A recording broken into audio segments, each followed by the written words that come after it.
Ijuka iko yenyewe. Hii hapo ndege ya chini. Waonyeshe chombo baba. Soma hiyo. Nigusie mandevu. Kwa Tanzania wa Bukoba mkoa wa Kagera, karibu Ijuka Luxury, Dodoma, Iringa, Mbeya, Kahama, Nyakanazi, Runzewe, Shirombo, Masumbwe, Misigiri, Singida, Saranda Bai, Dodoma yapo. Chombo hapo mnaiona. D14, D14. Marekezo ya umeme huo. Jamani, mnachelewa nini? Kwa majina anaitwa Juma Adam Widi, ni dereva wa Ijuka Luxury Coach.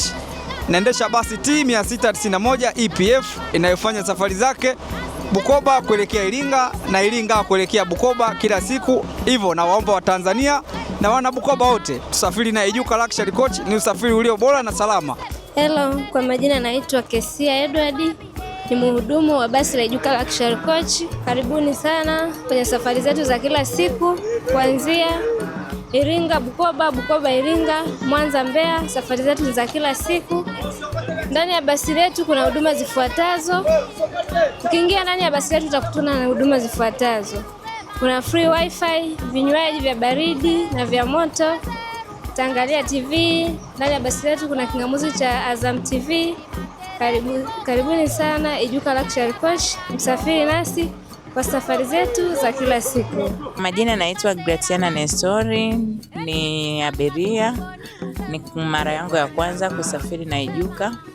Nasafiri kutoka Bukoba kuelekea Iringa. Kwa kweli kwa abiria yote yule anataka kusafiri, ni vyema akasafiri na Ijuka kwa sababu ni usafiri wa uhakika. Hakuna mbambamba, ni wako sawa. Choka muri ndo gusafiri burugi bojo. Waulira? Ijuka rabogeza usafiri. Waulira? Wabura abasafiri bali biguya sana motoka. Ambelewa?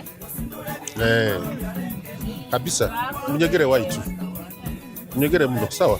Kwa mfano mdogo hapa tuko kwenye hili ni buti la Kahama, Igunga na maeneo ya njiani yote kabla ya kufika Dodoma. Hii ndo buti lake. Na kwa namna unavyoona huo ndo utaratibu wa jinsi tunavyoendesha kazi zetu kwa utaratibu, bila vurugu wala bila kuvuta abiria. Kitu kingine labda niwakumbushe watu wa mikoa mingine ni kwamba Bukoba hatuvuti abiria. Bukoba hatumforce abiria wala kumnyang'anya begi lake kama tunavyojua stendi nyingine zinavyofanya. Kwa Bukoba sisi ni wapole, wastaarabu, tunaongea lugha ya Kihaya. Wamanyao. Yeah.